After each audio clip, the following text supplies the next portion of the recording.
The night shift at a gas station is supposed to be quiet, boring even. For the most part, it is. Most nights, it's just me, the hum of the coolers, and the occasional customer passing through to grab cigarettes or fill up their tank. The fluorescent lights cast a harsh, artificial glow across the linoleum floor, creating long shadows that stretch and distort as the hours crawl by. The metallic taste of stale coffee lingers in my mouth, a constant reminder of my attempts to stay alert. The hours drag, but I don't mind. I like the solitude. At least I used to. It was a Tuesday night, sometime after 2 a.m., when I first noticed it. The store was empty, the parking lot deserted, save for my beat-up Honda Civic parked near the dumpsters. The only sound was the rhythmic drone of the refrigeration units and the occasional click of the heating system cycling on and off. I was leaning against the counter, scrolling through my phone, my reflection ghostly pale in the storefront windows, when a faint movement on the glass door caught my eye. At first I thought it was just a reflection, maybe a car driving by on the highway beyond the lot. But when I looked up, there was nothing outside. The street beyond the parking lot was pitch black. No headlights, no cars, just an endless void of darkness that seemed to press against the windows like a living thing. I shrugged it off, figuring it was just a trick of the light, the result of too many hours under the buzzing fluorescence, and went back to scrolling through endless social media posts that began to blur together in my tired mind. About an hour later, it happened again. This time, I saw it more clearly, a shape moving in the reflection of the door. It was faint, blurry, almost like a smudge on the glass, the kind left behind when someone presses their hand against the surface. My heart rate quickened as I stepped out from behind the counter, my shoes squeaking against the freshly mopped floor. I approached the door, my own reflection growing larger as I drew closer, peering out into the night. The security light in the parking lot flickered once, twice, casting momentary shadows that danced across the asphalt. Still nothing.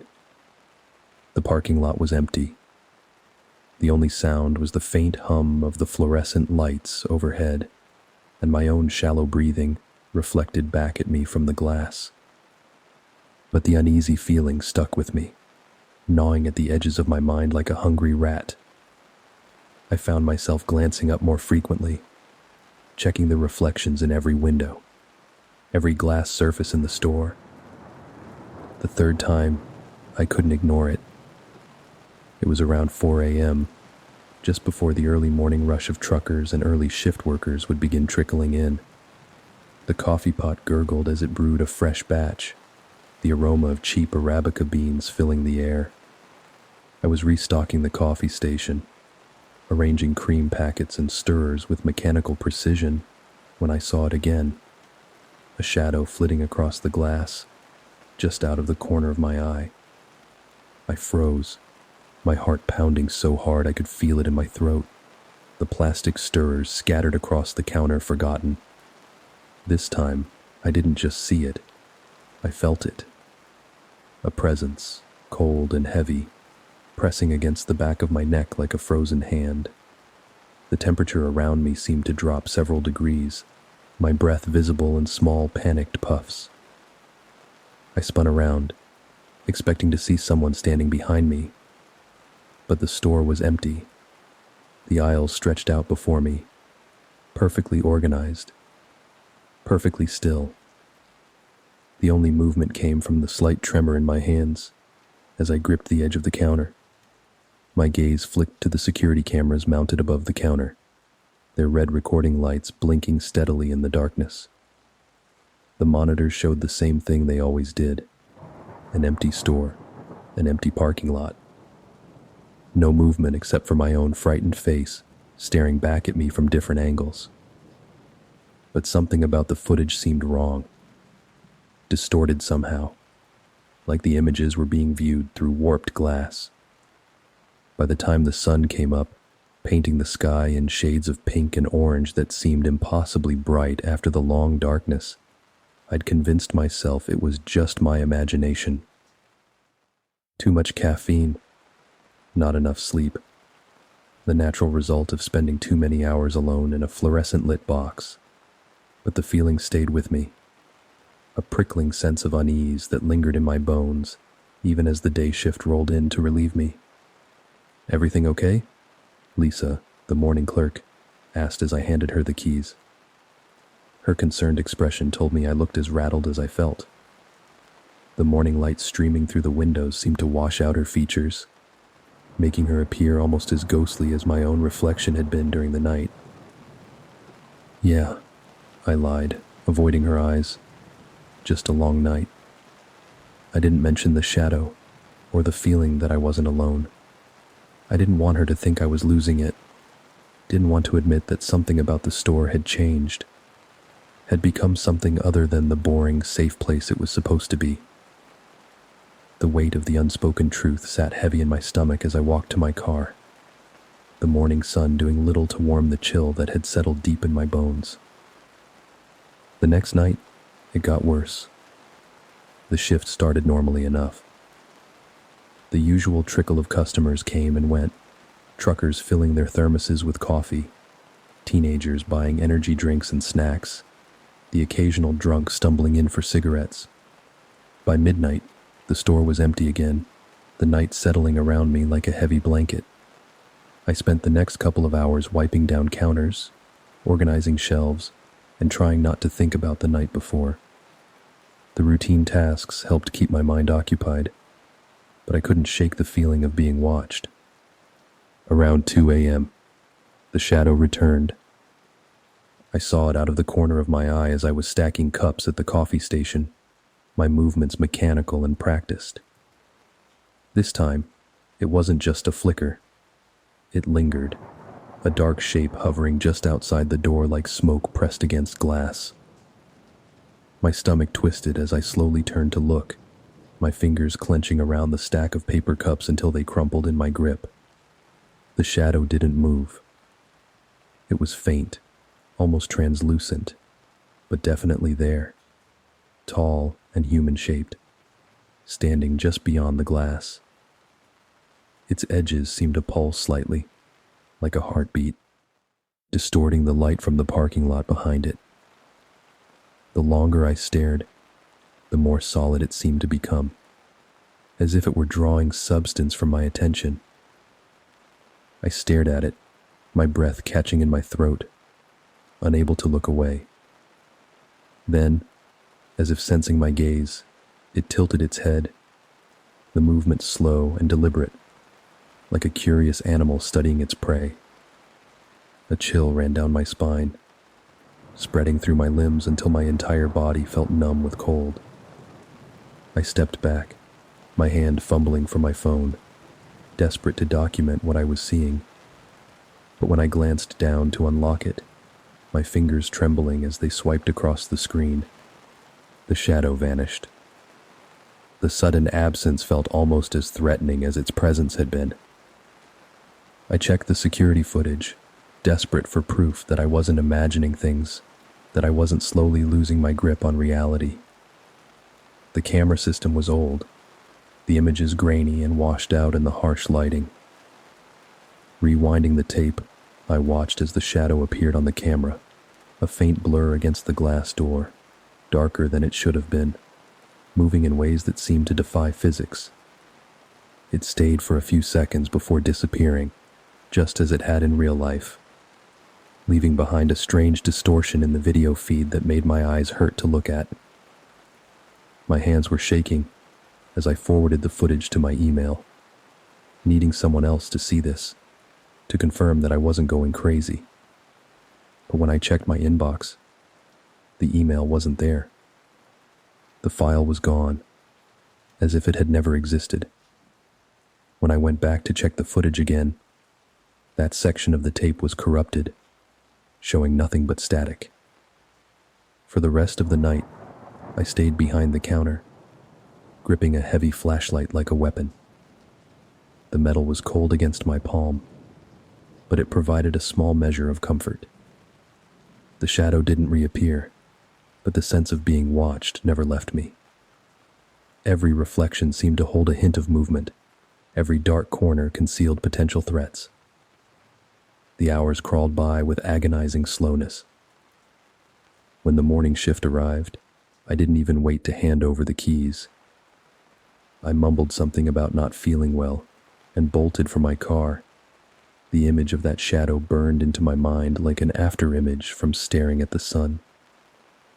The morning light felt thin and weak, offering no protection against the memories of the night. The next few nights passed uneventfully. The shadows stayed where they were supposed to. The reflections showed only what was really there. I almost convinced myself it was over. Just a weird one-time thing. A product of stress and isolation.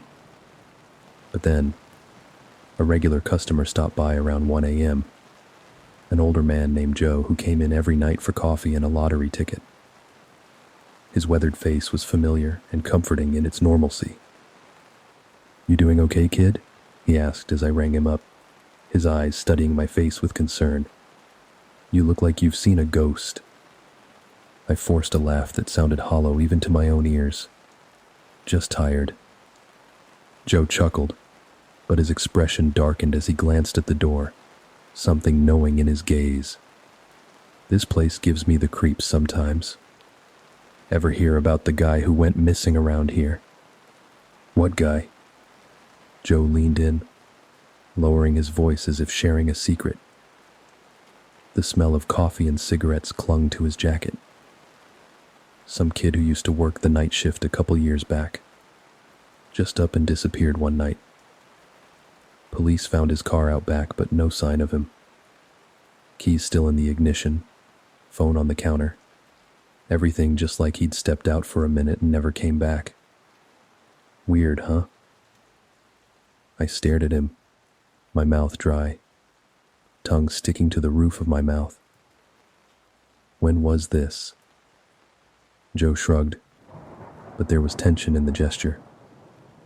"Couple years ago, maybe 3. They said he just walked off the job, but..." He trailed off, shaking his head. Something wasn't right about it. They searched the woods behind the station for weeks, but never found anything. Anyway, take care of yourself, kid. Some places, they've got a way of holding on to things that should have moved on. After Joe left, I couldn't stop thinking about what he'd said. The fluorescent lights seemed dimmer somehow, the shadows deeper. I searched online for news articles, but all I found was a brief mention of a missing clerk, last seen working the night shift at a gas station on the edge of town. His name was Evan Grant, and he disappeared without a trace in 2020. The article included a photo, a young man with dark hair and a slight smile, looking uncomfortably similar to my own reflection in the store windows. The date sent a chill through me. That was the same year the station installed the current set of security cameras. I remembered the manager mentioning it during my training, how the old system had malfunctioned one night, leaving several hours of footage corrupted beyond recovery. That night, the shadow came back. It didn't hover outside this time. It stood directly in front of the counter, just a few feet away. The air around it seemed to bend and warp, like heat waves rising from hot asphalt. It wasn't faint anymore either. The shape was sharper, more defined, almost human but not quite. Its edges flickered, like static on a TV screen, and where its face should have been was nothing but darkness. I couldn't move, couldn't breathe. The cold emanating from it was intense enough to make my teeth ache. The shadow leaned forward, its featureless head tilting again, as if studying me. The movement was unnaturally smooth, like watching something underwater. Then, for the first time, it spoke. "Help me." The voice was faint, distorted, like a bad recording played through damaged speakers. It seemed to come from everywhere and nowhere at once, bypassing my ears to echo directly in my skull. It lingered in my head long after the shadow disappeared, a whispered plea that followed me into my dreams. The next morning, I handed in my resignation. I didn't give a reason, just left the keys on the counter and walked out into the bright morning sunlight. The manager called several times, asking questions I wouldn't answer. How could I explain what I'd seen? Who would believe me? Sometimes I think about Evan Grant, about the shadow's plea for help. I don't know what happened to him, or why his presence still lingers at the station. Maybe he's trapped somehow, caught between this world and whatever lies beyond the glass. All I know is that I couldn't stay there any longer. Couldn't risk becoming another mysterious disappearance, another brief mention in a forgotten news article. But sometimes late at night, when the world is quiet and dark, I think I see the shadow in my dreams. And every time, it leans closer, its voice crackling in my ear like static on a dead channel. Help me. I wake up checking my reflection in every mirror, every window, wondering if one day I'll see something looking back that isn't quite me anymore. And I wonder if somewhere, in another place beyond the glass, Evan Grant is still working the night shift, waiting for someone to help him find his way home. The warehouse was quiet at night, as it always was. Too quiet. The kind of quiet that makes you hear things that aren't there. Or perhaps things that shouldn't be there at all. The massive building loomed against the star-studded sky, its weathered exterior concealing secrets I would soon wish had remained buried. I'd taken the night shift at Bramford Logistics for the pay. It wasn't great, but it beat my last gig at a diner where the grease seemed to seep into my pores, and the customers treated me like furniture. The job was simple. Make rounds every hour, keep an eye on the walkie-talkie, and make sure nothing caught fire or got stolen. Easy enough, especially in a place that seemed as lifeless as the massive building I patrolled. The night shift suited me. I'd always been more comfortable in darkness, in the gentle hum of emptiness that settled over the world after sunset. But over the past week, I've started to hear voices. The fluorescent lights buzzed overhead, casting harsh shadows that danced along the concrete floors and metal shelving units. During the day, the warehouse was a hive of activity. Forklifts whirring, workers calling out to each other, the constant beeping of backing vehicles. At night, though, those same spaces felt hollow, as if the darkness had carved out all the warmth and life, leaving behind only echoes of what once was. It began subtly. One night, as I was finishing my second round, the walkie crackled to life. The sound was like static electricity in the still air, making the hair on my arms stand on end. I jumped, fumbling to grab it off my belt, my fingers clumsy with sudden anxiety. "Hello?" I said into the receiver, my voice echoing in the cavernous space. The sound bounced off metal shelves and concrete walls, returning to me distorted and strange, as if someone else had spoken. Static. Then a faint whisper, too garbled to make out. The noise sent a shiver down my spine. Something about it felt wrong, like hearing someone breathing just behind you when you know you're alone. "Who's this?" I asked again, trying to keep my voice steady. "Bill. Is that you?" Bill was my supervisor, and the only other person who ever used the radios, but he only came in during the day. He was a gruff man with calloused hands and tired eyes, who'd worked at Bramford for 20 years. When there was no answer, I chalked it up to interference and carried on, though the silence that followed felt heavier somehow, more intentional. But the whispers didn't stop. Each night, the static grew louder, the faint voices more persistent.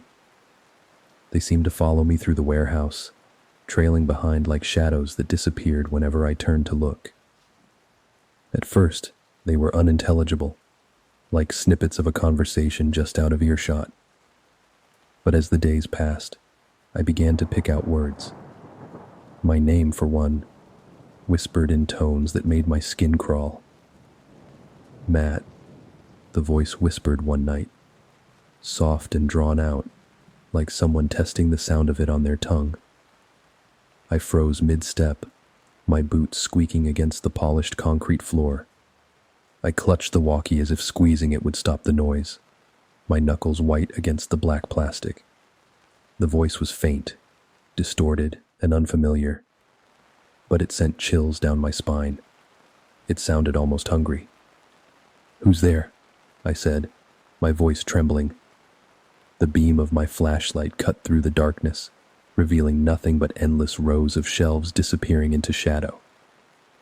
Static crackled in response, like radio interference during a storm. Then more clearly, "Help us." The words were barely above a whisper, but they carried a weight of desperation that made my chest tighten. I reported it to Bill the next morning, watching his weathered face for any sign of recognition or concern. He shrugged, his expression bemused, though something flickered in his eyes that made me wonder if he knew more than he was saying. "It's probably just interference from the tower across town. You know how old this equipment is." He turned away too quickly, busying himself with paperwork that suddenly seemed very important. "Yeah," I muttered, though I wasn't convinced. The voice hadn't sounded random. It had felt intentional, like someone trying to get my attention, someone who'd been waiting a long time to be heard. I decided to check the radio frequencies myself that night, huddled in the small security office with its ancient computer and wall of fuzzy security camera feeds. It didn't take long to realize something odd. The voices weren't coming through the standard channel. They were transmitting on a frequency that wasn't even listed in the manual, a channel that shouldn't have existed. The warehouse was massive, a sea of towering shelves stacked with shipping pallets that stretched into darkness beyond my flashlight's beam. The ceiling disappeared into shadows above, and the aisles seemed to stretch endlessly in every direction. It was easy to feel small, even lost, as I made my rounds. The sound of my footsteps echoed strangely, sometimes seeming to continue even when I stopped moving. That night, as I walked the aisles, the walkie buzzed again, the sound cutting through the silence like a knife. "Matt." The voice was clearer now, almost familiar, like something from a half-remembered dream. I froze, the sound cutting through the hum of the fluorescent lights. My breath misted in the air. When had it gotten so cold? "What do you want?" I asked, my voice echoing. The words seemed to hang in the air, as if the very atmosphere was thick enough to trap them. This time, the answer came clearer, each word distinct and deliberate. "Find us." The static between the words sounded almost like breathing. I turned in a slow circle, shining my flashlight down the endless rows of boxes. The beam caught dust motes dancing in the air, swirling in patterns that seemed almost deliberate. The air felt heavy, oppressive, as if the building itself were holding its breath, waiting to see what I would do. "Where?" I whispered, though part of me dreaded the answer. There was a long pause, followed by a single word that seemed to come from everywhere at once. "Storage." Storage was in the far corner of the warehouse, a section I rarely visited. It housed old equipment, broken pallets, and paperwork no one wanted to throw out, but no one needed either. The space was cluttered and dusty, with a single flickering light bulb casting long shadows that seemed to move when you weren't looking directly at them. The air there was different, staler, heavier, as if time itself had congealed. I hesitated at the entrance, my flashlight beam cutting through the gloom. Dust particles danced in the light, forming shapes that almost looked like faces before dispersing. The voices had gone silent, but the static on the walkie persisted, a low hiss that prickled at the edges of my mind like white noise trying to form words. As I stepped inside, the walkie crackled again. Here. The word echoed oddly, as if spoken from the bottom of a well. I moved deeper into the storage area, weaving through stacks of old filing cabinets and broken office chairs. The metal surfaces reflected my flashlight beam, creating shifting patterns of light and shadow that made me jump at nothing. At the back of the room, I spotted something odd, a cluster of file boxes stacked neatly against the wall, marked with faded labels. They seemed out of place among the chaos, too orderly, too intentional. The labels read, Incident Reports, 1986. The ink was faded but clear, like old bloodstains that refused to wash away. I frowned, my heart rate picking up. The company hadn't mentioned anything about incidents. As far as I knew, Bramford Logistics had been running smoothly for decades. Bill had never mentioned any accidents, though now I remembered the way his eyes would sometimes drift to certain corners of the warehouse, the way he avoided some areas entirely. Curiosity got the better of me, though my hands trembled as I opened the top box.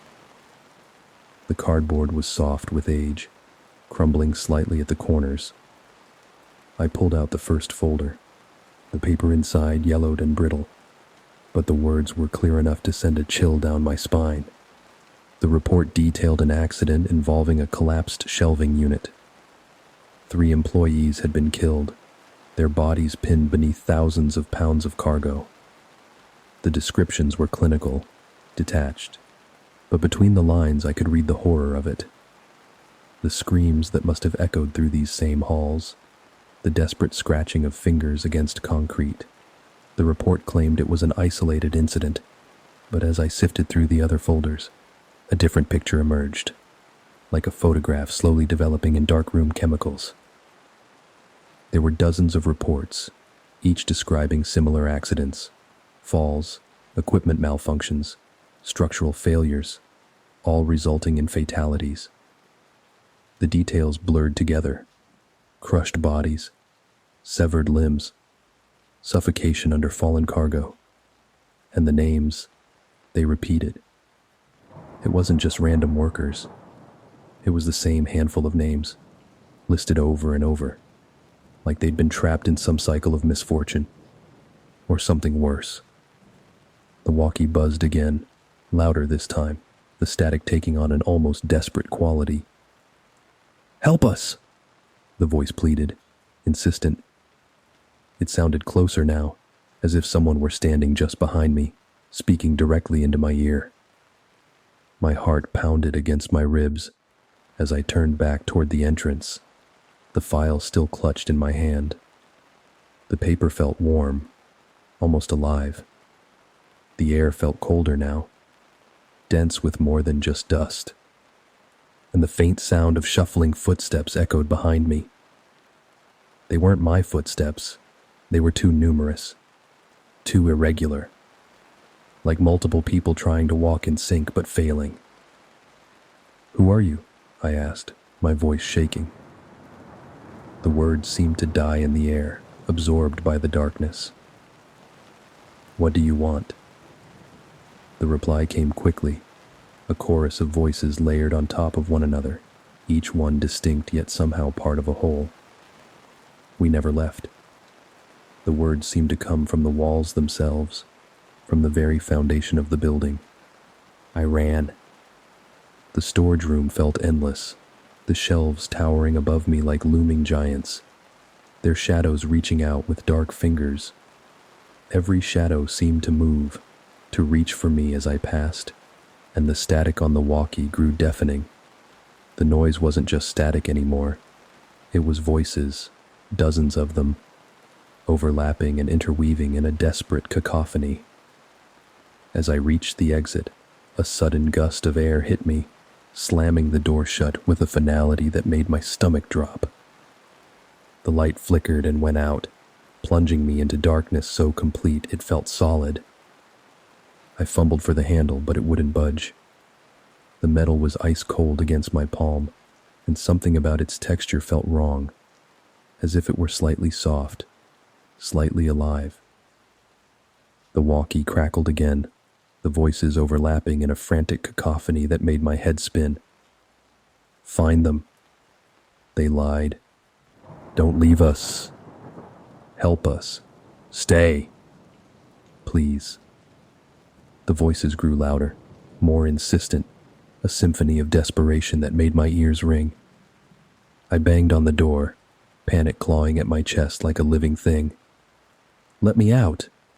My voice cracked, fear making it high and thin. The static surged, drowning out the voices, building to a crescendo that made my teeth ache. Then abruptly it stopped. The silence that followed was absolute, pressing against my eardrums like a physical force. The door creaked open, the sound unnaturally loud in the sudden quiet. I stumbled into the hallway, my breath coming in ragged gasps that echoed in the empty space. The warehouse was silent again, the fluorescent lights buzzing faintly overhead as if nothing had happened. But something had changed. I could feel it in the air, in the way the shadows seemed to watch me as I made my way back to the security office. I left the file in the storage room and didn't go back. Some part of me knew that if I did, I might not leave again. The voices might be more insistent next time, more persuasive. They might not let me go. The next day, I handed in my resignation. I didn't bother explaining why. I knew no one would believe me. Bill just nodded when I gave him the paperwork, his eyes understanding in a way that made me wonder if he'd heard the voices too, if he'd run from them just like I had. But I kept one of the reports, a single page listing the names of the employees who had died in the warehouse. Sometimes, late at night, I swear I can hear those names being whispered in the dark. Every now and then, I think about going back to Bramford, about returning to that storage room to find out what those voices wanted me to do. The names on that report haunt me, their stories unfinished, their pleas unanswered. But I can't bring myself to face whatever lingers there, whatever force keeps those souls bound to that place of metal and concrete and endless shadows. The file sits in my drawer, a reminder of the night I learned that some echoes don't fade. The paper has grown yellow with age, but the names remain clear, like they're refusing to be forgotten. And every now and then, when I pass by the warehouse, I swear I hear the faint buzz of static, calling my name. Sometimes I think I see faces in the high windows, watching, waiting. They're still there, trapped in their cycle of death and remembrance. And sometimes I wonder if they'll ever let me forget what I found in that storage room, or if one day I'll join them in their endless vigil. Sometimes when my radio crackles with interference, I hold my breath, waiting to hear those voices again. Part of me hopes I never will, but a smaller, darker part wonders what they're trying to tell us. What secrets still lie buried in those dusty files, waiting for someone brave enough, or foolish enough, to uncover them. The warehouse stands, as it always has, a silent sentinel against the sky.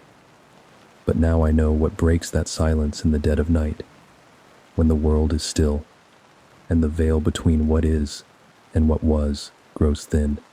The voices are still there, whispering their stories to anyone who will listen. And sometimes, in my dreams, I answer. The hospital was a different place at night. During the day, the fluorescent lights and constant chatter of nurses and patients made it feel like any other workplace, a sterile symphony of squeaking shoes on linoleum, rattling meal carts, and the ever-present beeping of medical equipment.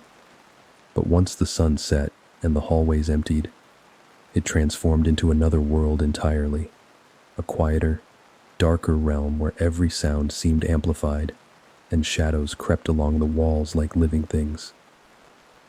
I was used to the solitude of the night shift.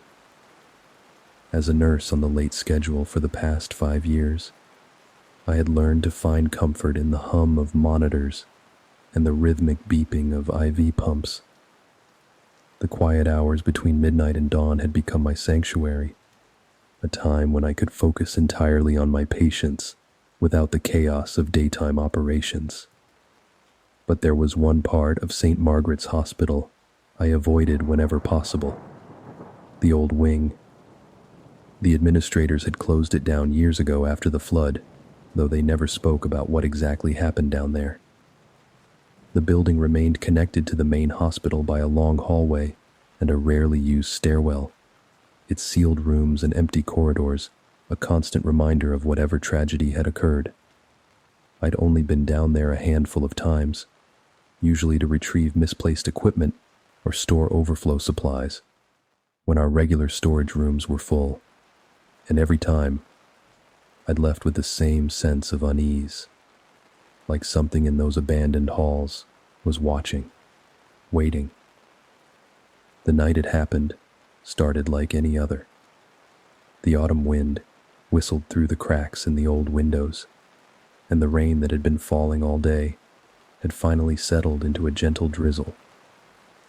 It was just after midnight, and the hospital was unusually quiet, even for the night shift.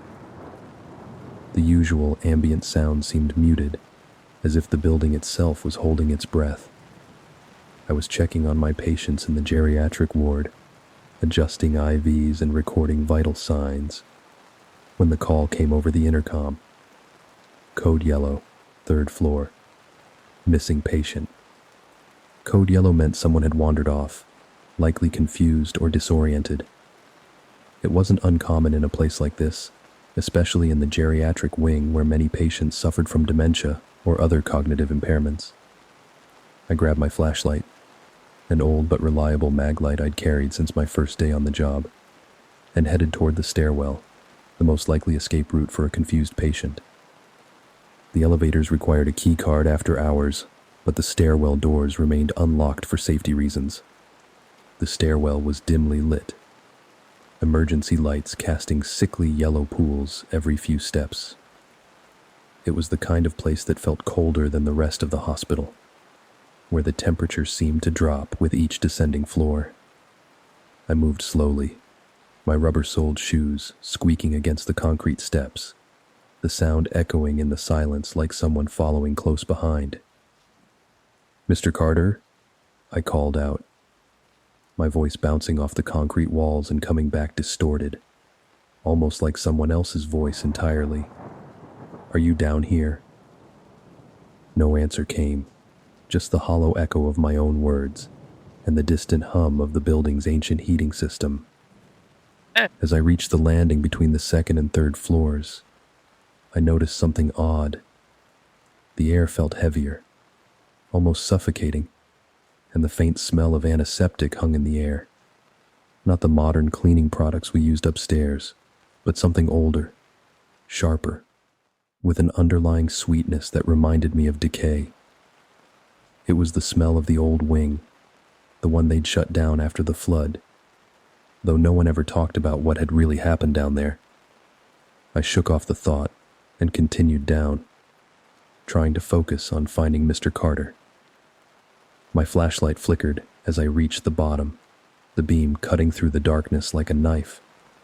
The door to the old wing loomed ahead, its peeling paint and rusted hinges a stark reminder of how long it had been abandoned. The metal surface was cold to the touch, far colder than it should have been, even in the basement. To my surprise, the door was ajar. I hesitated, my hand frozen on the handle.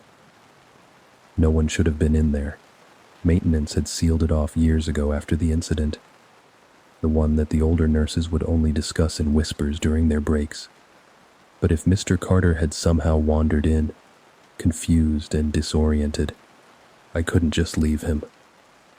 The old wing was a maze of corridors and empty rooms, and the temperature was dropping as night settled in. He wouldn't survive until morning. I pushed the door open and stepped inside, the hinges creaking in protest. The sound echoed down the dark corridor, seeming to go on far longer than it should have. The air was colder here, almost frigid, and stale with years of disuse. The walls were lined with cracked tiles and faded signs pointing toward long-defunct departments: radiology, surgery, morgue. My flashlight beam revealed patches of black mold creeping up the walls like reaching fingers, and puddles of stagnant water still pooled in the corners, remnants of the flood that had supposedly closed this place down. My footsteps echoed loudly, the sound swallowed by the oppressive silence that seemed to press in from all sides. "Mr. Carter?" I called again, my voice trembling despite my attempts to stay professional. "It's Nurse Bailey. Are you here?" A faint sound answered me, coming from farther down the corridor. It was soft, almost like humming, a melody that seemed familiar yet wrong somehow, like a lullaby played in reverse. I followed the noise, my flashlight beam illuminating the decaying walls and dusty floor.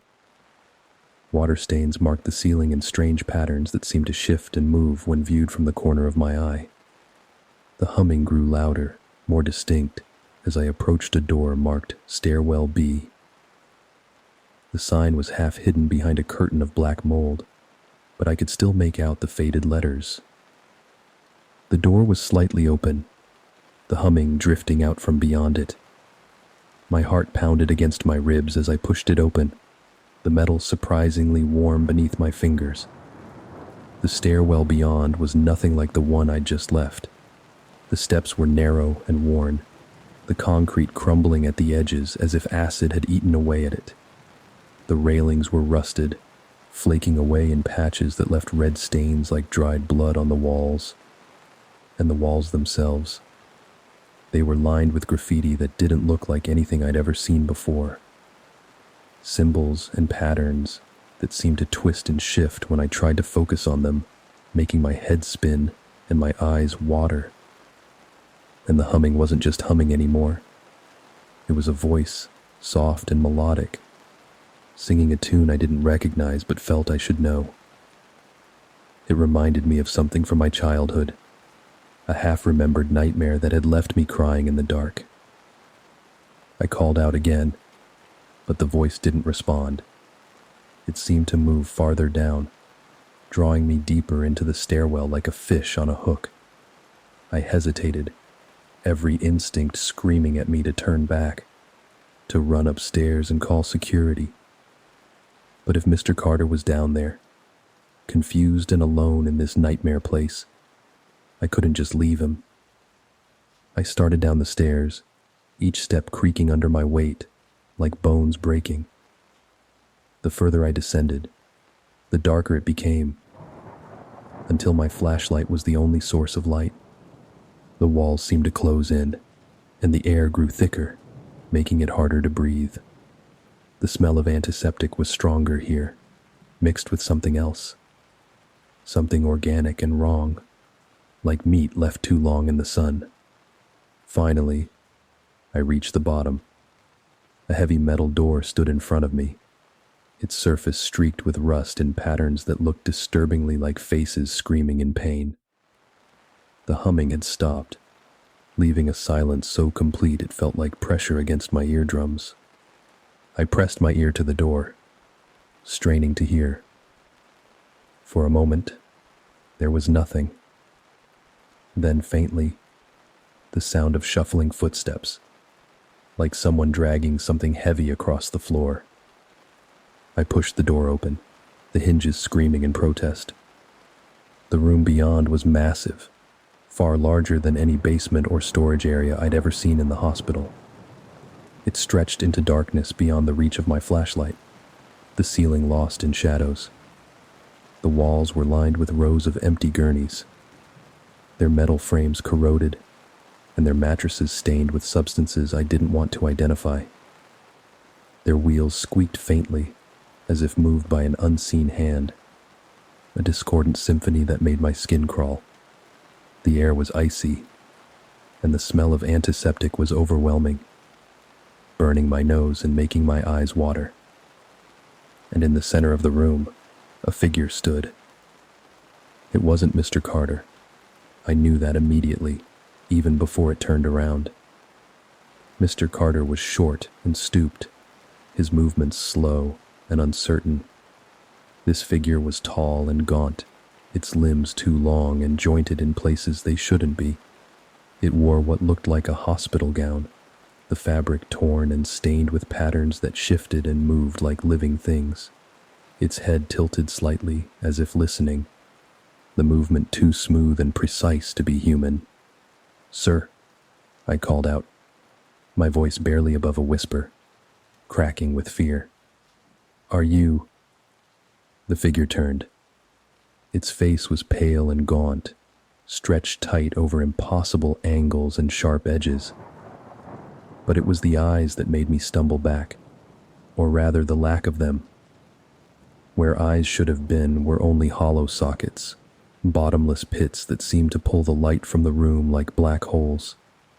It opened its mouth as if to speak, but no words came out, only the faint, melodic hum I'd been hearing all along, now rising in pitch until it made my teeth ache and my vision blur. My flashlight flickered and went out.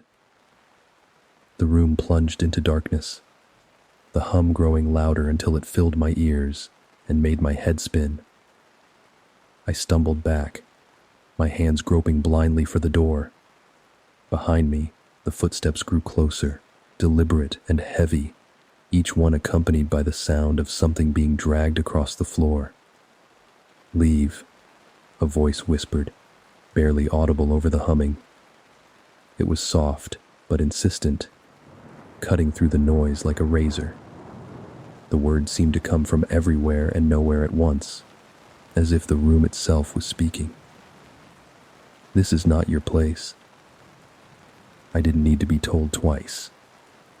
I ran, my heart pounding as I scrambled back up the stairwell. The walls seemed to close in, the air growing thicker with each step until it felt like trying to breathe underwater.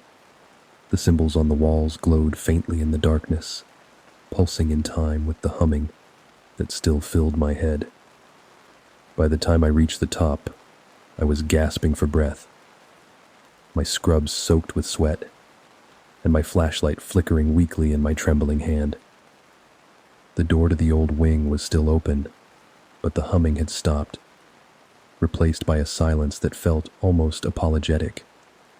I slammed it shut and bolted it, my hands shaking so badly I could barely work the lock. The sound of the bolt sliding home echoed down the corridor like a gunshot. Back in the main hospital, everything was quiet again. The fluorescent lights buzzed softly, the monitors beeped in their familiar rhythm, and the faint smell of modern disinfectant filled the air. It was as if nothing had happened, as if the nightmare in the basement had been just that.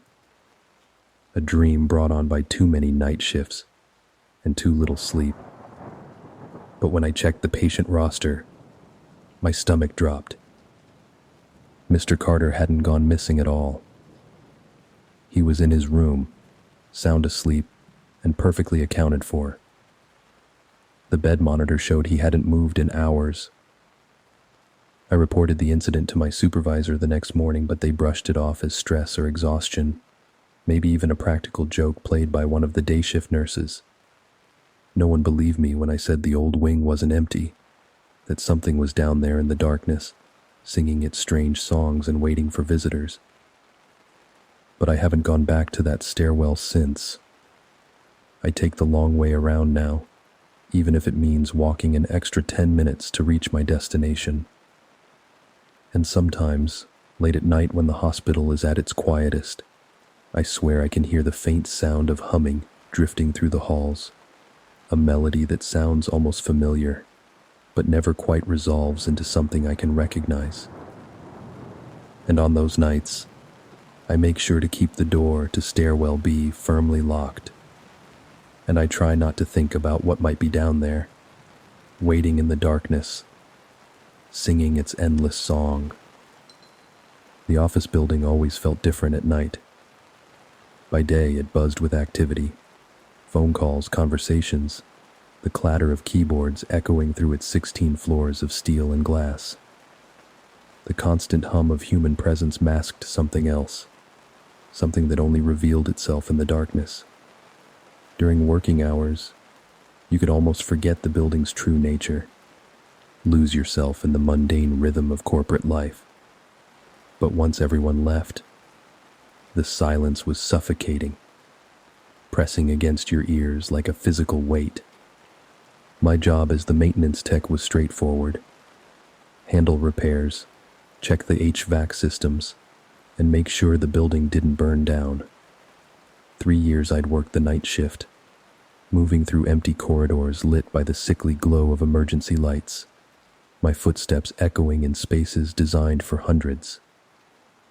I'd grown used to the building's nocturnal personality, the way the pipes groaned as they cooled, the subtle creaking of walls contracting in the night air, the whisper of wind through sealed windows that shouldn't have let in any draft at all. But the night I heard the cries, everything changed. It started around 11 p.m., just as I was finishing a routine inspection of the 5th floor. The building was empty, save for me and a handful of janitors working on the lower levels. Their vacuum cleaners provided a distant, comforting drone that reminded me I wasn't completely alone. The filter and air vent 5C needed replacing, a simple job I'd done countless times before. The metal grating was cool against my fingers as I unscrewed it, the beam of my heavy-duty mag light revealing the usual accumulation of dust and debris. That's when I heard it. A faint sound, almost like a child crying. I paused, my hands frozen on the filter. The sound was distant, barely audible but unmistakable. A high-pitched wail, muffled by the metal ducts, carrying notes of such profound despair that it made my chest tight. In 3 years of night shifts, I'd heard plenty of strange noises, but nothing like this. "Hello?" I called out, half expecting to hear nothing in return. My voice sounded thin and weak against the building's vast silence, but the crying continued, echoing faintly through the vents. It seemed to come from everywhere and nowhere at once, as if the building itself was weeping. I climbed down from the ladder, my boots squeaking against the polished floor. The sound led me down the corridor, past rows of identical cubicles cast in shadow. My flashlight beam bounced off computer screens and family photos, creating distorted reflections that seemed to watch me as I passed. The crying grew louder as I approached the main duct that fed into the central HVAC system, a massive artery of steel that ran the building's entire height. It didn't make sense. The building had been empty since 7 p.m., when the last of the accountants on the 8th floor finally packed up their spreadsheets and headed home. The security system was state-of-the-art. Card readers on every door, motion sensors in all common areas. There was no way a child could have gotten inside without setting off the alarms. Still, the sound persisted, tugging at my nerves like a fishhook caught under skin. My hand shook slightly as I reached for the radio clipped to my belt. "Hey Greg, are you hearing anything weird on your floor?" Greg's voice crackled back, casual and unconcerned. Static distorted his words, more than usual for the building's internal communication system. "Weird how?" "Like, crying? It's coming through the vents." Even as I said it, I felt foolish. Greg had been the night supervisor for over a decade, and I'd never known him to take tales of strange noises seriously. Greg chuckled, the sound breaking up into electronic fragments. "Probably the wind. This building makes all kinds of noises at night. You've been here long enough to know that, Tom." It didn't sound like the wind to me. Wind didn't form words. It didn't carry the weight of human suffering in its voice. But I didn't argue. Instead, I followed the sound, letting it draw me toward the service elevator at the end of the hall. The cries led me to the basement where the main HVAC unit was housed. Few people ever came down here. Even the janitorial staff avoided it when possible. The air grew colder as I descended, the fluorescent lights casting long shadows across the concrete walls. Many of the bulbs had burned out, creating pools of darkness that seemed to pulse with each step I took. The sound was louder here, bouncing off the metal ducts like it was trapped inside, desperate to escape. The basement stretched out before me, a maze of pipes and machinery. The main HVAC unit dominated the space, a massive construct of steel and copper that hummed with mechanical life. The crying seemed to emanate from its core, mixing with the usual mechanical sounds, until I couldn't tell where one ended and the other began. I opened the main panel, the hinges protesting with a screech that made me wince. The access shaft gaped before me, a square tunnel of darkness that stretched far beyond what my flashlight could illuminate. The crying seemed to come from deep within, faint but persistent, calling me forward. "Hello?" I called again, my voice echoing back at me distorted and wrong, as if the duct had changed its fundamental nature. "Is someone there?" The crying stopped. I stared into the dark vent, waiting for something, anything, but the silence stretched on, heavy and oppressive, broken only by the steady drip of condensation somewhere in the darkness. The beam of my flashlight seemed weaker now, barely penetrating the thick darkness that filled the duct. Just as I was about to close the panel, I heard it again. Not crying this time, but whispering. A faint, distorted voice, too quiet to understand, speaking words that seemed to slide past my comprehension. I leaned closer, the flashlight trembling in my grip. The cold air flowing from the duct carried a strange smell, not the usual musty scent of old buildings, but something older, something that reminded me of wet earth and decay. "Can you hear me?" I called, my words disappearing into the darkness. The whispering stopped, replaced by a single drawn-out word that seemed to echo from the very depths of the building. "Help!" I staggered back, nearly dropping the flashlight. The voice was clearer now, but it didn't sound like a child. It was deeper, raspier, and carried a desperation that made my skin crawl. The word hung in the air like frost, seeming to crystallize in the space between me and the vent. My rational mind tried to explain it away. An echo, a prank, maybe even the ductwork settling. But deep down, I knew that wasn't it. In all my years of maintenance work, I'd never heard metal make a sound like that. Never felt this primal fear that now coursed through my veins. Something inside me screamed to walk away, to radio Greg and tell him I was done for the night. But another part, the part that couldn't leave a cry for help unanswered, reached for my toolbox. The metal handle was ice cold against my palm as I grabbed it, my knuckles white with tension. I climbed into the duct, the metal cold beneath my hands and knees. The air was heavy with the smell of dust and rust, and something else, something organic and wrong that made my stomach turn. The flashlight beam danced across the narrow walls as I crawled deeper into the shaft, following the voice. The duct seemed to contract around me, the walls pressing closer with each foot I advanced. "Help!" It whispered again, louder this time. "Please."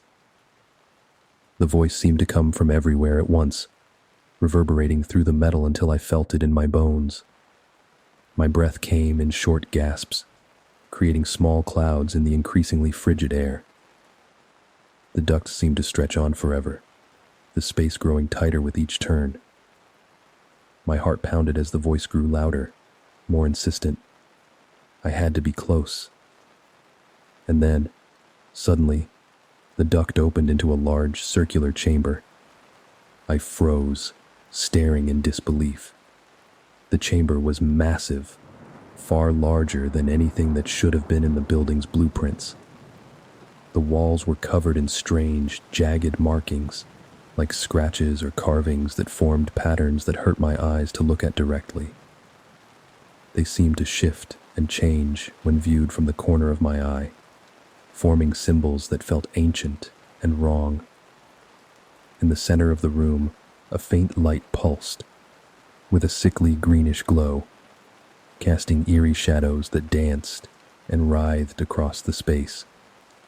The crying started again, soft and pitiful, coming from somewhere within the chamber. It was different now, more raw, more desperate, as if whatever was making the sound was in pain. "Hello?" I called out, my voice trembling. "Where are you?" The crying stopped. I stepped into the chamber, my boots echoing against the metal floor with a hollow sound that suggested vast empty spaces below. The light pulsed faster, and with it came a low, rhythmic hum that seemed to vibrate through my entire body. The air was thick with that organic smell now, so strong it made my eyes water. Then I saw it. In the far corner of the chamber, partially hidden in the shadows, was a figure. It was small, curled up into itself, its back to me. It looked like a child, its thin frame trembling with each sob. The sight of it triggered every protective instinct I had, even as my mind screamed that something was terribly wrong. "Hey," I said softly, taking a cautious step forward. My voice shook despite my attempt to sound calm and reassuring. "It's okay. I'm here to help." The figure didn't move. It continued its rhythmic trembling, each movement slightly too mechanical, like a wind-up toy running down. As I got closer, I noticed something was wrong. The figure's proportions were off. Its limbs too long, its back hunched at an unnatural angle that no human spine could achieve. My flashlight beam flickered as it passed over the figure's head, revealing smooth, featureless skin where a face should have been. The light seemed to be absorbed by its surface, creating a void deeper than any darkness I'd ever seen. I stumbled back, my breath catching in my throat. The figure turned toward me with a movement too fluid to be natural, its faceless head tilting as if studying me. The pulsing light cast its shadow on the wall, a shadow that didn't match its form, that stretched and twisted into shapes that made my mind recoil. "Help me," it whispered, the voice low and guttural, emerging from a body that had no mouth to speak with. The light in the chamber flared, blinding me. The hum rose to a deafening pitch that made my teeth vibrate and my vision blur. I shielded my eyes, feeling the air around me grow heavy and thick, like trying to move through water. When I looked again, the figure was gone, but I wasn't alone. The shadows in the corners of the chamber had deepened, taken on substance. They moved with purpose now, reaching out with tendrils of darkness that seemed to absorb what little light remained. The markings on the walls began to glow with a faint, sickly light of their own, and I could finally read what they spelled. Words in no language I knew, but whose meaning filled me with a terror so profound it stole the breath from my lungs. I didn't stop running until I was out of the duct and back in the basement. My chest heaved as I slammed the panel shut, the sound reverberating through the empty space. My hands were bleeding from where I'd scraped them against the metal in my desperate scramble to escape, but I barely felt the pain. The building was silent again, the whispers and cries gone, replaced by the normal sounds of machinery and settling steel. I quit the next morning. I didn't give an explanation, just handed in my keys and walked away.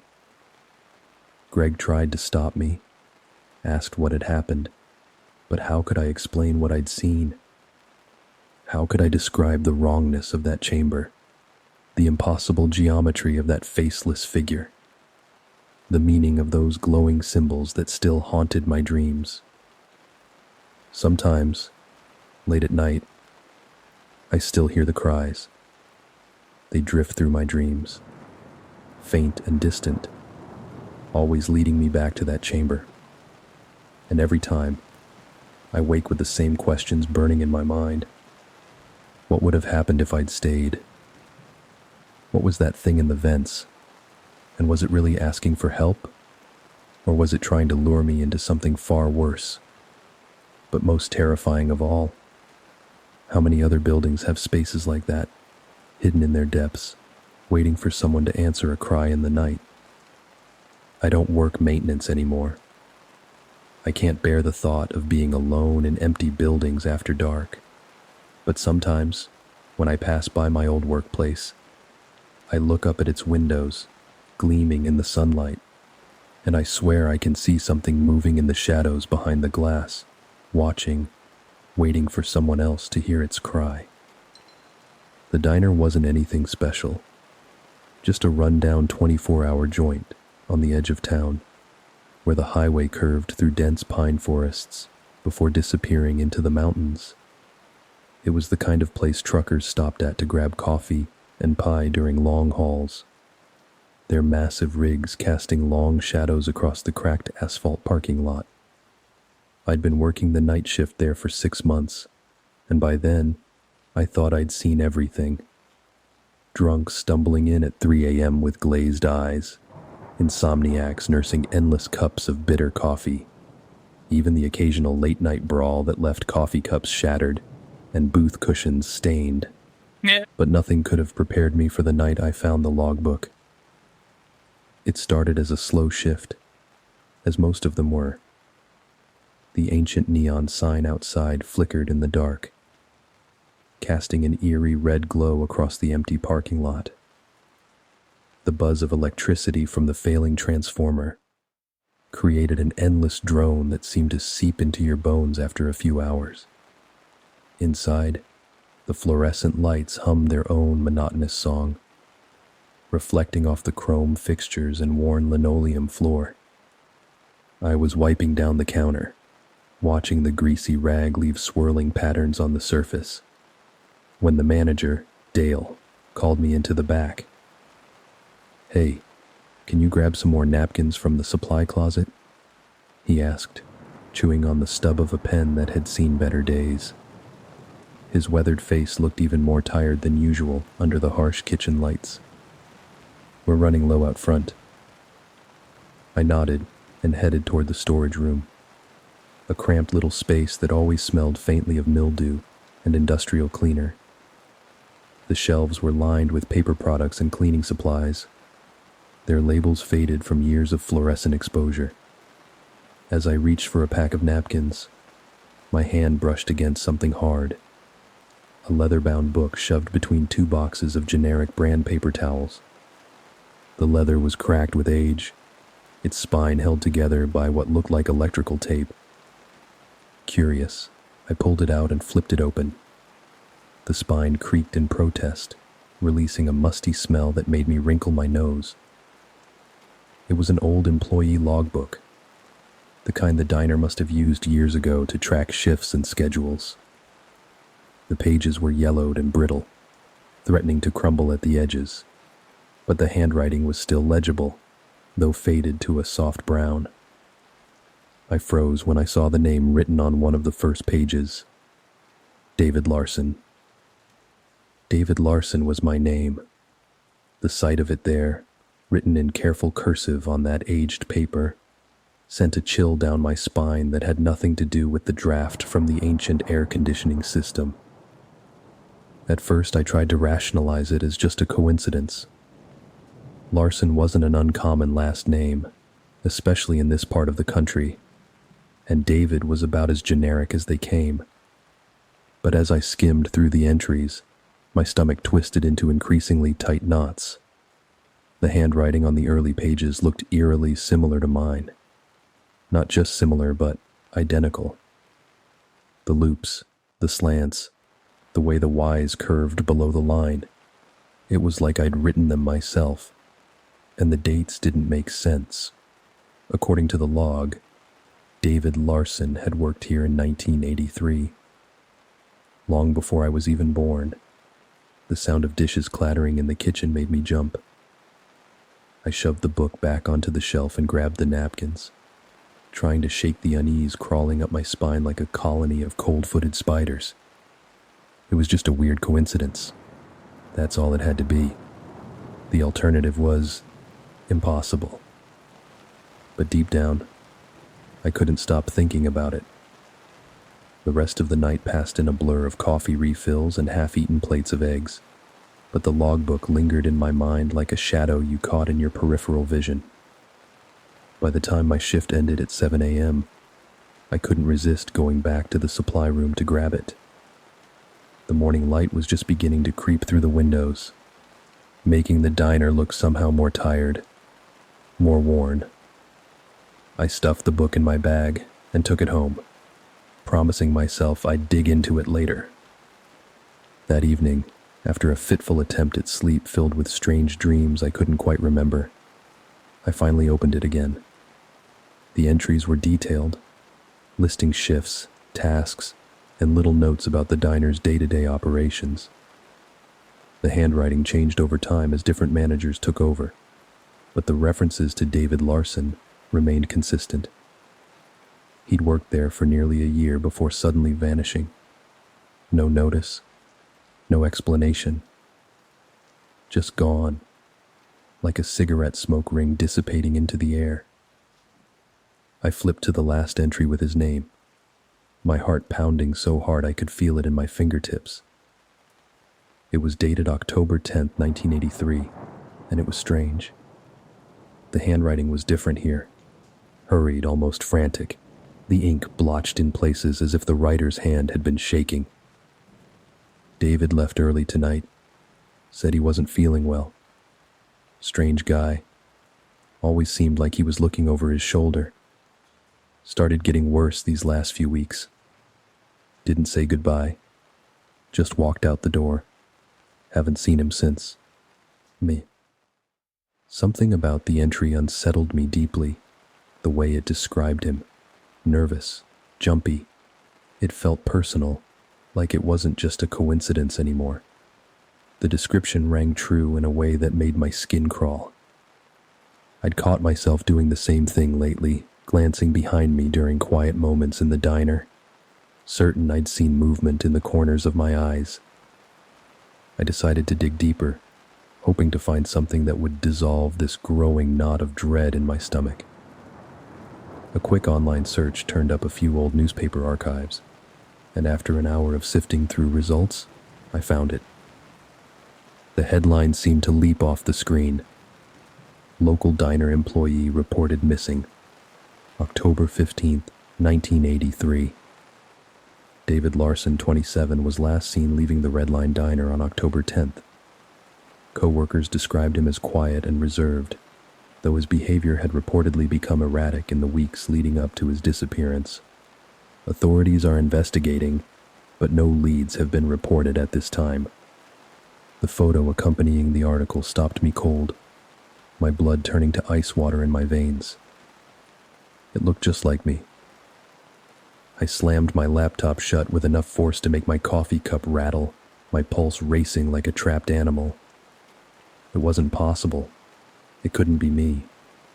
The photo was grainy, black and white, degraded by decades and poor scanning quality, but the resemblance was uncanny. The same sharp jawline, the same dark hair that never quite lay flat. Hell, even the same mole on my left cheek, the one I'd always thought made me look a bit like a movie villain. I tried to rationalize it, my mind scrambling for any explanation that didn't lead down darker paths. Maybe it was an ancestor, a distant relative I'd never heard about. But that didn't explain the handwriting in the logbook, or the fact that his name was identical to mine. spelled the exact same way. And it didn't explain why I couldn't remember anything before the night I applied for the job at the diner. When I tried to think back before that moment, my memories became foggy, indistinct, like trying to recall a dream after waking. I remembered filling out the application, remembered Dale hiring me on the spot with barely a glance at my references, but before that, nothing but shadows.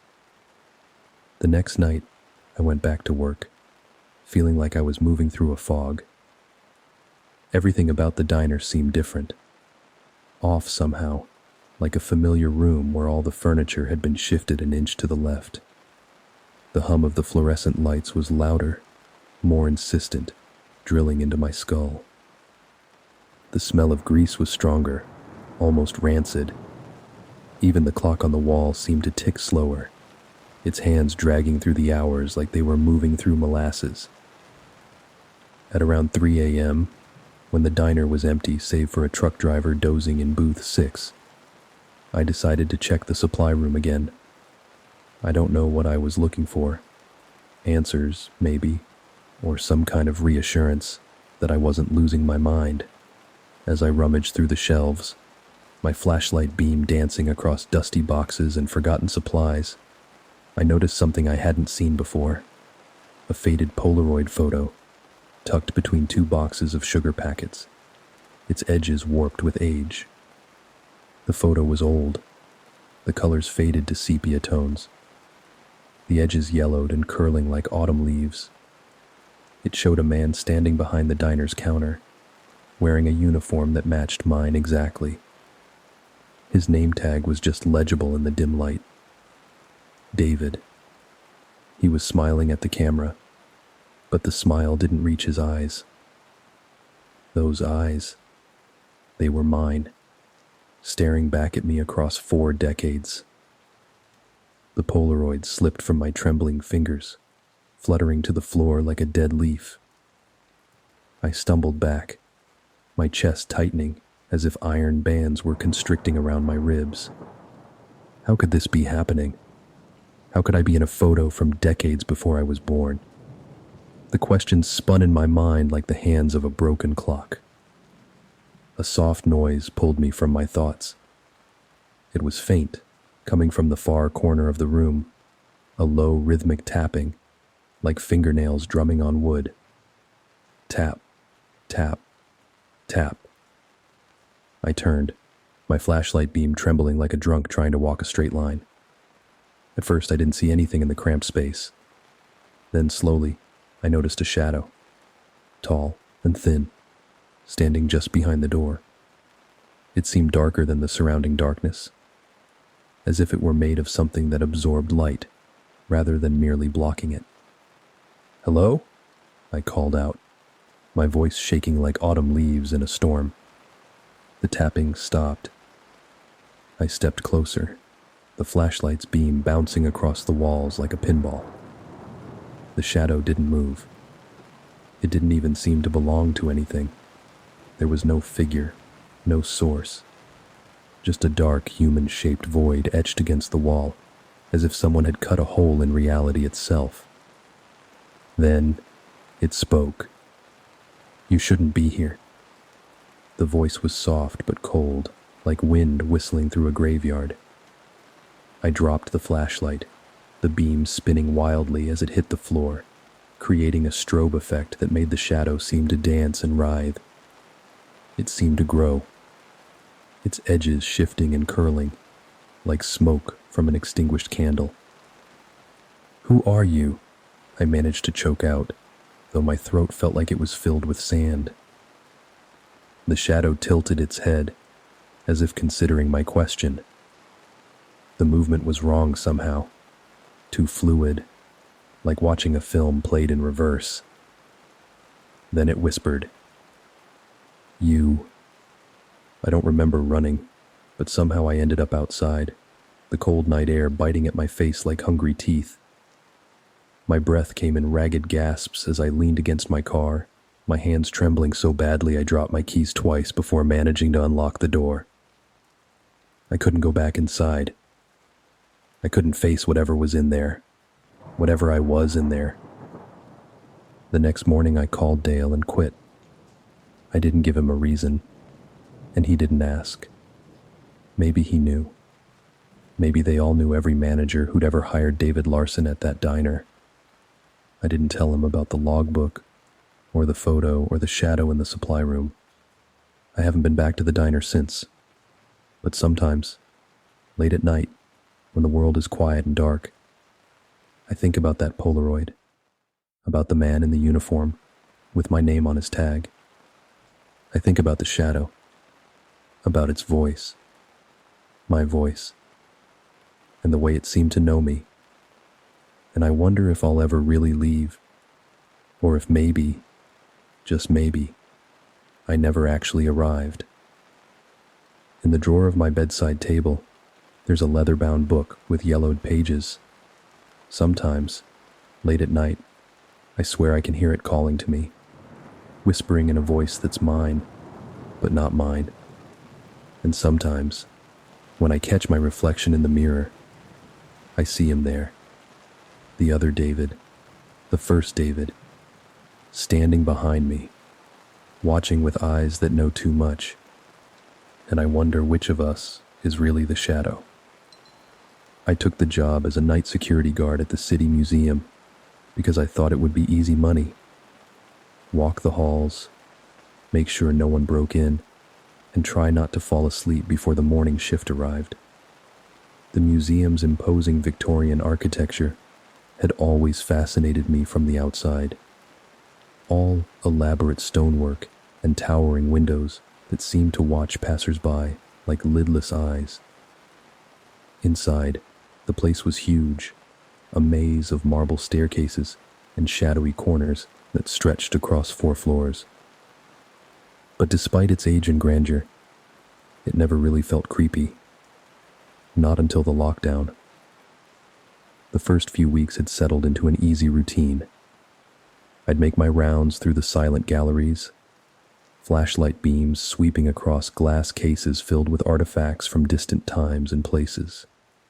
The exhibits became familiar companions, the suits of medieval armor standing eternal guard in the military history wing, the preserved butterflies with wings like stained glass in natural sciences, the delicate pottery fragments pieced together like ancient puzzles in the anthropology section. Even the Egyptian wing, with its looming statues of ancient gods and carefully preserved mummies, felt more fascinating than frightening. It was just after 1 a.m. when everything changed. I was halfway through my rounds, walking past the Egyptian exhibit where the prize of the collection, a perfectly preserved golden death mask from the New Kingdom period, gleamed behind bulletproof glass. The mask had always drawn my attention, its serene expression somehow both peaceful and unsettling. The placard said it belonged to a high priest, though his name had been mysteriously scratched out of all historical records. Without warning, the emergency lights kicked on. The fluorescent bulbs overhead flickered violently, casting strange dancing shadows across the walls before dying completely, plunging the museum into an eerie red glow that made the exhibits look like they were bathed in blood. My radio crackled to life with a burst of static that made me jump. Lockdown initiated. Emergency protocol in effect. I froze, my eyes fixed on the death mask. In the crimson emergency lighting, the golden face seemed to shift, its features taking on an almost liquid quality. The museum didn't have drills. I'd checked the protocols thoroughly during my training, and there were no alarms, no sirens, just that flat, robotic voice repeating the same phrase with mechanical precision. Lockdown initiated. Emergency protocol in effect. My fingers fumbled with the radio as I raised it to my mouth, trying to keep my voice steady. Dispatch, this is Mark. What's going on? Is there an intruder? The static that answered was different from normal radio interference. It had a strange, rhythmic quality, almost like breathing. I tried again, adjusting the frequency, but the radio remained stubbornly silent, except for that unsettling static. My heart started pounding against my ribs like it was trying to escape. Lockdowns were supposed to be rare, only triggered if someone tripped the security system or if there was a major emergency. But the security monitors I'd checked just minutes ago had shown nothing. No movement, no alarms, not even a stray cat in the parking lot. The automated voice repeated its message one final time, and then I heard it. The hiss of hydraulics as every exit sealed, one after another, like a giant creature drawing its last breath. The sound echoed through the halls, each door closing with a finality that sent shivers down my spine. I headed to the security office, my footsteps echoing unnaturally in the silence. The office had always been my safe haven, a modern command center filled with technology and connection to the outside world. But when I got there, the monitors were dead, their screens reflecting nothing but my own pale face in the red emergency lighting. The desk phone, usually humming with life, was a useless lump of plastic. My cell phone showed no signal, not even emergency services. It felt like the museum had cut itself off from the world, like some massive organism that had swallowed me whole and was now digesting its prey. My training manual, dog-eared and highlighted from countless review sessions, said to stay put and wait for help in situations like this. But every instinct, every primal part of my brain that had evolved to keep our ancestors alive in the dark, screamed at me to keep moving. I grabbed my flashlight, testing its beam against the shadows. The light seemed weaker than usual, as if the darkness itself was pushing back against it. The museum seemed different in the emergency lights, transformed into something ancient and malevolent. The red glow distorted everything, casting long, jagged shadows that seemed to reach for me as I passed. Exhibits that had seemed mundane during the day, stuffed animals, ancient tools, replicas of historical scenes, now looked alien and sinister, as if they'd shed their educational veneer and revealed something older and darker beneath. The taxidermied lion in the natural history wing, which I'd nicknamed Leo during my lonely nights, almost seemed to watch me as I passed, its glass eyes glinting with an intelligence that hadn't been there before. I could have sworn its head turned slightly to follow my movement, though when I snapped my flashlight beam back to check, it was perfectly still. When I reached the main doors, my stomach dropped like I'd missed a step on a dark staircase. The locks weren't just engaged. They were reinforced with thick steel bars that I'd never seen before, crisscrossing the entryway like a giant spider's web. Even if I had the override code, there was no way I could force them open. The bars seemed to pulse slightly in the red light, though I told myself it had to be a trick of the emergency lighting. That's when I heard it. Footsteps. They were soft at first, barely audible above the faint hum of the emergency systems, but deliberate, purposeful. They were coming from somewhere deeper in the museum, echoing off the marble floors and high ceilings in a way that made it impossible to pinpoint their source. My grip tightened on the flashlight until my knuckles turned white, the plastic casing creaking under the pressure as I scanned the hallways. "Hello?" I called out, my voice sounding thin and weak in the vast space. "Is someone there?" No answer came, but the footsteps continued, echoing faintly. They didn't sound like sneakers or boots. They were lighter, almost like bare feet against the marble floor, but wrong somehow, as if whatever was making them had too many toes, or perhaps not enough. I turned toward the sound, my heart racing so fast I could feel it in my throat. The footsteps stopped abruptly, leaving a silence so complete it felt like a physical presence. I tried to tell myself it was nothing, maybe an echo, or the heating system playing tricks. the old building settling in the night. But then the sound started again, this time closer, with a strange sliding quality that no human feet could make. I spun around, my flashlight beam cutting through the shadows. But the hallway was empty, or at least it appeared empty. The shadows seemed deeper than they should be, moving in ways that didn't match the swing of my flashlight. "Dispatch, this is Mark," I said into the radio, even though I knew it was useless. "I think there's someone inside, requesting backup." The static on the radio shifted, crackling faintly. For a moment, I thought I heard something. A faint whisper that might have been words, might have been my name. But then it was gone, replaced by that breathing static that seemed to sync with the pulsing emergency lights. I decided to head toward the Egyptian exhibit, where the lockdown had started. If there was an intruder, maybe they'd triggered something there. The exhibits loomed around me as I walked, their glass cases throwing distorted reflections in the dim light. Each reflection seemed wrong somehow, showing movements that didn't match mine, shapes that shouldn't be there. I couldn't shake the feeling that I was being watched, that the shadows were moving just out of sight, that every time I blinked, something shifted position behind me. When I reached the exhibit, the first thing I noticed was the glass case containing the death mask. It was shattered, but not in any way that made sense. The bulletproof glass hadn't been broken from outside. It looked like something had exploded outward, sending shards of glass across the floor in a perfect circle. Each piece caught the red emergency lights like drops of blood. The mask was gone.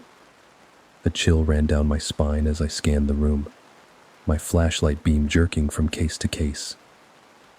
The other displays were untouched, their artifacts sitting neatly on their pedestals as if nothing had happened. Whatever, or whoever, had taken the mask had done so deliberately, with surgical precision. I crouched to examine the glass, my flashlight catching something on the floor that made my blood run cold. It was a footprint, faint but unmistakable, pressed into the layer of dust beneath the case. It wasn't a boot or a sneaker. It was bare, narrow, and inhumanly long, with too many toes. Each toe ended in what looked like a claw mark, and the whole print seemed to shimmer slightly, as if it had been made by something that wasn't quite solid. I staggered back, my flashlight trembling in my hand. That's when I heard it again. The footsteps. They were coming from the hallway behind me, steady and deliberate, each step accompanied by a slight scraping sound, like claws on marble. I turned, the flashlight beam sweeping across the floor, but there was nothing there. Nothing visible, at least. The air felt heavier, thicker, the temperature dropping so rapidly I could see my breath forming clouds in the beam of light. A faint rhythmic sound filled the space, growing louder with each passing second. It was breathing, but not human breathing. It was too deep, too regular, with a hollow quality that made it sound like it was coming from somewhere vast and empty. I stumbled back into the exhibit, my heart pounding so hard I thought it might burst. The sound grew louder, filling the room like a low, guttural growl that seemed to come from everywhere and nowhere at once. I turned toward the shattered case, and that's when I saw it. A figure stood in the corner of the room, though stood wasn't quite the right word. It seemed to hover slightly above the floor, its feet, if you could call them that, barely touching the marble. It was tall and skeletal, its limbs impossibly long and thin, jointed in places where no joints should be. Its skin, what little I could see of it, was a color I'd never seen before and couldn't quite process, like trying to imagine a new primary color. Its face was hidden beneath the death mask, but the golden surface had changed. The serene expression was gone, replaced by something hungry and ancient. The mask seemed to have melted slightly, conforming to whatever face lay beneath it, and a faint light pulsed from its eye holes in time with the breathing. The figure didn't move at first. It just stood there, its head tilted at an angle that would have snapped a human neck, as if studying me with ancient curiosity. Then, slowly, it raised one hand, its fingers impossibly long and clawed, jointed like a spider's legs, and pointed toward me. The gesture was almost elegant, almost gentle, and somehow that made it more terrifying than any violent movement would have been. The breathing grew louder, echoing in my ears until it drowned out even my racing heartbeat. I backed away, my legs trembling so badly I could barely stand. "Stay back," I shouted, my voice cracking with terror. The figure took a step forward, its movement too smooth, too fluid, like watching water flow uphill. I turned and ran. The museum became a labyrinth as I sprinted through the halls, the exhibits blurring past me in a nightmare parade. The footsteps followed, faster now, echoing unnaturally as they closed the distance. Sometimes they seemed to come from ahead of me, sometimes from both sides at once, as if multiple creatures were herding me deeper into the building. No matter how many turns I took, I couldn't seem to shake it. Every corridor looked the same in the red light. Every doorway promised escape, but led nowhere. Finally, I reached the basement stairs. I didn't think. I just threw open the door and bolted down, the concrete steps rough beneath my boots. The air grew colder as I descended, the faint hum of the museum's electrical systems growing louder, until it seemed to sync with that terrible breathing. The temperature dropped with each step, until frost began forming on the walls, delicate patterns that looked disturbingly like hieroglyphs. At the bottom, I found myself in the archives, a sprawling, maze-like room filled with shelves of old documents and artifacts deemed too fragile or controversial for public display. I ducked between the rows, my breath coming in ragged gasps that formed ice crystals in the air. The beam of my flashlight caught glimpses of things that shouldn't exist, artifacts that seemed to move when I wasn't looking directly at them, documents written in languages that hurt my eyes to look at. The footsteps stopped. For a moment the room was silent, save for the pounding of my heart and the soft ticking of frost forming on metal shelves. I crouched behind one of the storage units, clutching the flashlight like a weapon, though I knew it would be useless against whatever was hunting me. The breathing returned, slow and deliberate, coming from somewhere nearby. It seemed to fill the entire space, as if the room itself had come alive and was drawing breath. Then, the whispering began. "You shouldn't be here." The voice was faint, barely audible, but it cut through the silence like a knife. It wasn't coming from one direction. It seemed to echo from all around me, bouncing off the shelves and walls. It wasn't English, wasn't any language I recognized, but somehow I understood it perfectly. The words seemed to slither into my brain directly, bypassing my ears entirely. I gritted my teeth, forcing myself to move.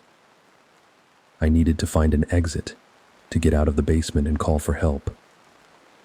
But no matter which direction I turned, the rows of shelves seemed endless, stretching on forever, like some non-Euclidean nightmare. The artifacts watched me pass. Ancient masks, ceremonial daggers, tablets covered in writing that seemed to squirm and change when I tried to read them. Finally, I reached the far wall, where a heavy steel door stood slightly ajar, frost creeping from its hinges. I pushed through, stumbling into a narrow hallway. The air here was damp and cold, the walls lined with pipes and exposed wires that pulsed with a faint, sickly light. The pipes groaned and shuddered, not with water or steam, but with something else, something that moved in ways that violated physics. The footsteps returned, louder and faster now, accompanied by a sound like dry leaves scraping against stone. I ran. The hallway twisted and turned, defying the building plans I'd memorized during my training. The sound of my boots was drowned out by the echoing pursuit and that terrible breathing, which was right behind me now, close enough that I could feel the cold against my neck. The air grew thick and heavy, like trying to run through water, and the walls seemed to pulse and shift with each step. I rounded a corner and saw it, a ladder leading up to a maintenance hatch.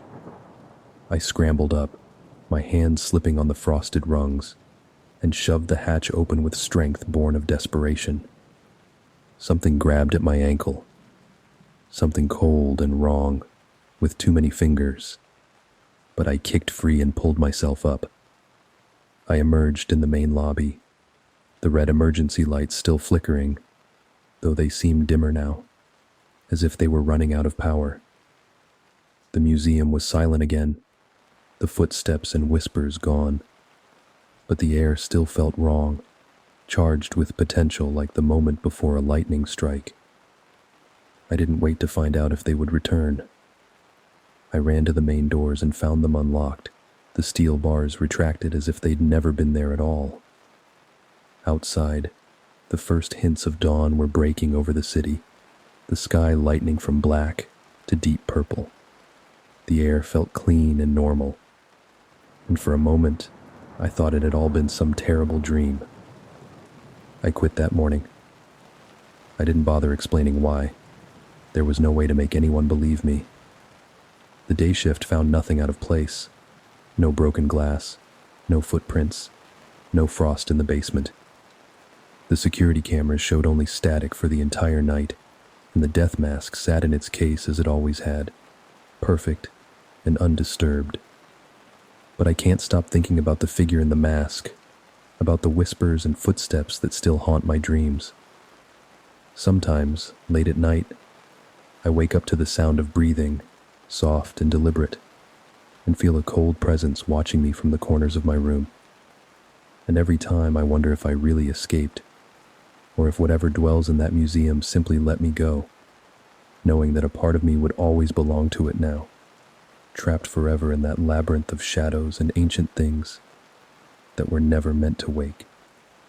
Lately, I've noticed frost forming on my windows at night, forming patterns that look disturbingly like hieroglyphs. And sometimes, when I catch my reflection in a mirror, I could swear I see something golden glinting behind my face, just for a moment, like a mask waiting to be worn.